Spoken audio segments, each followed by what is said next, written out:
மானங்கெட்ட தமிழ்நாட்டினுடைய முதலமைச்சர் உன்னை சட்டமன்றத்துக்குள்ள வச்சு பாத்துக்கிறோம்டா. நாங்க என்ன கோமாளி பையில நினைச்சுக்கிட்டு இருக்கிற சட்டமன்றத்தை பூட்டினா உனக்கு எலும்பு இருக்காது, உடைச்சிட்டு தான் உன்னை அனுப்பி விட்டுனான்.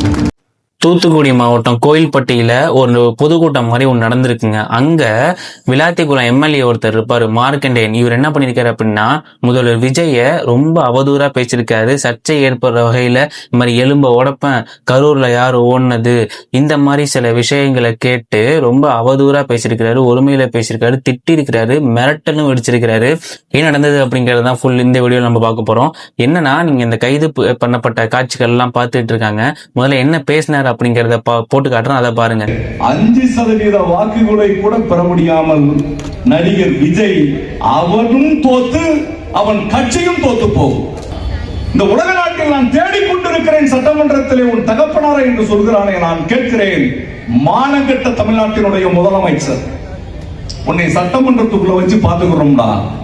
நாங்க என்ன கோமாளி பையில நினைச்சுக்கிட்டு இருக்கிற சட்டமன்றத்தை பூட்டினா உனக்கு எலும்பு இருக்காது, உடைச்சிட்டு தான் உன்னை அனுப்பி விடுவானா. பூட்டி பாரு சட்டமன்றத்தை. யார் ஓடுனது? அரஸ்ட் பண்ணிடுவான்னு சொல்லி நைட்டோட நைட்டா நீ தான் கேரா வேண்டல. யாரை வச்சுக்கிட்டு நீ ஓடுன கரூர்ல இருந்து? நாங்க ஒன்னும் பயந்து ஓடல. சட்டமன்றத்தில் நாங்க பயந்து ஓடணுமா? பேயடிச்சவங்க மாதிரி சட்டமன்றத்தில் உட்கார்ந்துகிட்டு இருந்தார் தமிழ்நாட்டினுடைய முதலமைச்சர். குத்து புரோட்டா போட, என்னடா குத்து புரோட்டா போட, உன்னை மாதிரி ஆயிரக்கணக்கான புரோட்டாக்களை நாங்க பார்த்திருக்கிறோம். நீ எவ்வளவு கேவலமா பேசுன. இதை பார்த்து பயங்கர டென்ஷனான தாவேக நிர்வாகிகள் எல்லாம் கம்ப்ளைண்ட் பண்ணி தூக்கி உள்ள வச்சுட்டாங்க. ஸோ கைது பண்ணிட்டாங்க, அபிஷியலா கைது பண்ணிருக்காங்க. கைது பண்ணிட்டாங்களா? கைது பண்ணோன்னே எங்க வீட்டுக்கு போய் கைது பண்ணிட்டாங்க. சபாநாயகர் அனுமதி இல்லாம எம்எல்ஏ கைது செய்யக்கூடாது அப்படின்னு இந்த மார்க்கண்டையனும் அவங்களுடைய வழக்கறிஞரும் போலீசார்ட்ட பயங்கர சண்டை போட்டுறதுதான் இந்த வீடியோல பாத்தீங்க.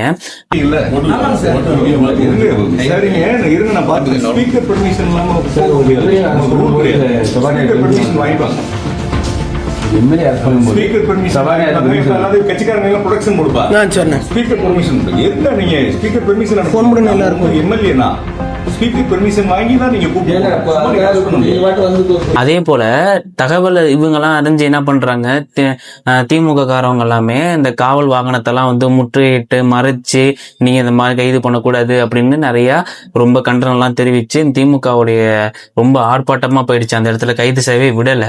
சோ இந்த மாதிரி ஒரு சமயத்துல தாவேக நிர்வாகி போய் கேஸும் போட்டாரு. இந்த விஷயத்தை தாண்டி இன்னொரு விஷயங்கள் நடந்துட்டு இருக்கு. அது என்ன அப்படின்னா, நம்ம இப்ராஹிம்னு ஒருத்தர் இருப்பாரு பாத்தீங்க, டிவி கீழ உள்ள ஆளு.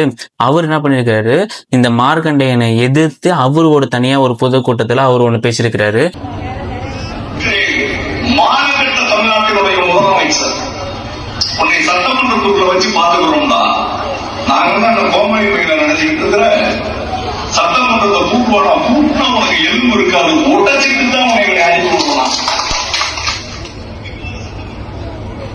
தளபதியுடைய எலும்பை உடைச்சிட்டு தான் நான் வெளியில வருவேன்னு ஒருத்தன் சொல்றான். இவனை என்ன செய்யலாம் நீங்க சொல்லுங்க, மக்கள் நீங்க சொல்லுங்க, இவனை என்ன செஞ்சா தகும்? அதாவது மானங்கெட்ட தமிழ்நாட்டில் அப்படி என்னது புடுங்கிறதுக்காக நீங்க இருக்கிற? நான் கேள்வி கேட்கிறேன், மானங்கெட்ட தமிழ்நாட்டில் புடுங்கிறதுக்காக நீங்க இருக்கிற? இந்த ஆள் ஒரு எம்எல்ஏ, திமுகவுடைய எம்எல்ஏ